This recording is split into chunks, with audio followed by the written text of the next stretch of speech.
Students, हम discuss कर रहे थे बायोलॉजिकल मॉलिक्यूल के एक चैप्टर को, जिसमें आज का हमारा टॉपिक है importance of carbon.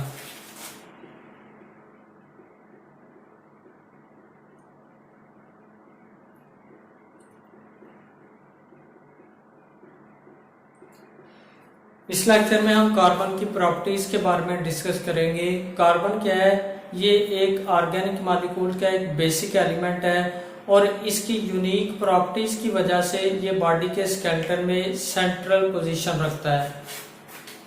Central position in skeleton of body.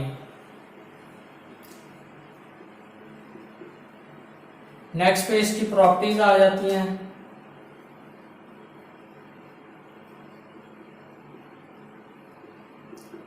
और कार्बन की प्रॉपर्टीज में सबसे इंपॉर्टेंट और फर्स्ट प्रॉपर्टी है टेट्रावैलेंसी इन नेचर।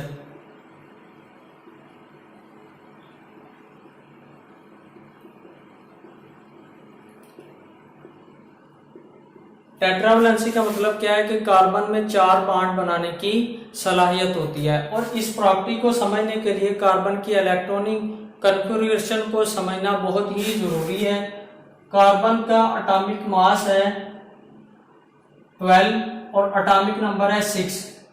और एटॉमिक नंबर जो है ये नंबर ऑफ इलेक्ट्रॉन्स हैं। और इसका मतलब क्या है कि कार्बन में नंबर ऑफ इलेक्ट्रॉन 6 हैं।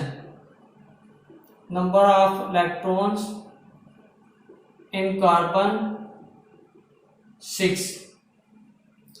और अगर हम कार्बन के इलेक्ट्रॉनिक कन्फिगरेशन देखें तो इसके पहले सेल में 2 इलेक्ट्रॉन और दूसरे सेल में 4 इलेक्ट्रॉन है।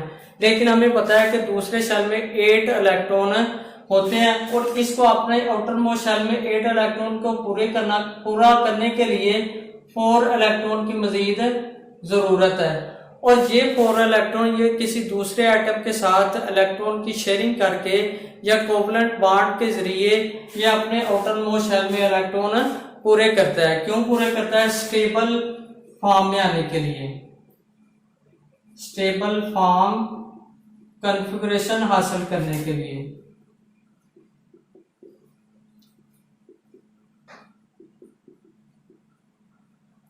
और कार्बन इस टेट्रावैलेंसी नेचर की वजह से बहुत सारे सेलुलर मॉलिक्यूल को सिंथेसिस के लिए इंपॉर्टेंट है, जैसे अनब्रांच मॉलिक्यूल्स,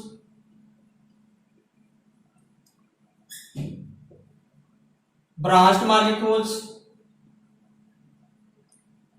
और रिंग फॉर्म मॉलिक्यूल्स।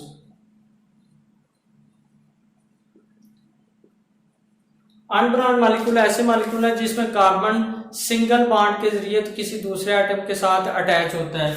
ब्रांच या रिंग फॉर्म मॉलिक्यूल ऐसे मॉलिक्यूल है जिसमें कार्बन किसी दूसरे एटम के साथ डबल बॉन्ड या ट्रिपल बॉन्ड के जरिए अटैच होता है। उसके बाद सेकंड पे जो कार्बन की प्रॉपर्टी है वो है ग्लाइकोसाइडिक बॉन्ड।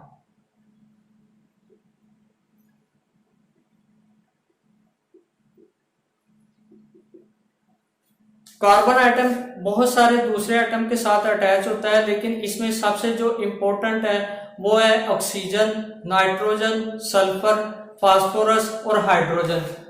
और यहाँ पे हम ग्लाइकोसाइडिक बॉन्ड के बारे में पढ़े हैं। तो कार्बन का जब ऑक्सीजन के साथ बॉन्ड होगा तो इसे हम ग्लाइकोसाइडिक बॉन्ड कहते हैं।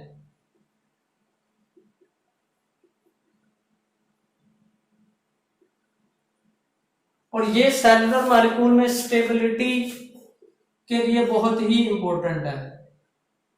स्टेबिलिटी पर सेलुलर मॉलिक्यूल को स्टेबिलिटी देता है। और इसकी कॉमन एग्जांपल में कार्बन डाइऑक्साइड आ जाते हैं, जिसमें कार्बन और ऑक्सीजन के दरमियान बॉन्ड है और इस बॉन्ड को हम ग्लाइकोसाइडिक बॉन्ड कहते हैं। उसके बाद थर्ड जो प्रॉपर्टी है वो है पेप्टाइड बॉन्ड बनाने की इसमें सलाहियत होती है कार्बन एटम में। पेप्टाइड बॉन्ड क्या है कि कार्बन का अगर नाइट्रोजन के साथ बॉन्ड होगा तो उसे हम पेप्टाइड बॉन्ड कहते हैं।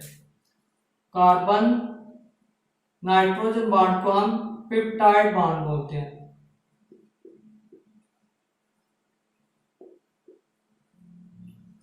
और पेप्टाइड बॉन्ड सेलुलर मॉलिक्यूल में डाइवर्सिटी को क्रिएट करने के लिए इंपॉर्टेंट रोल प्ले करता है। Diversity in form and structure of cellular molecules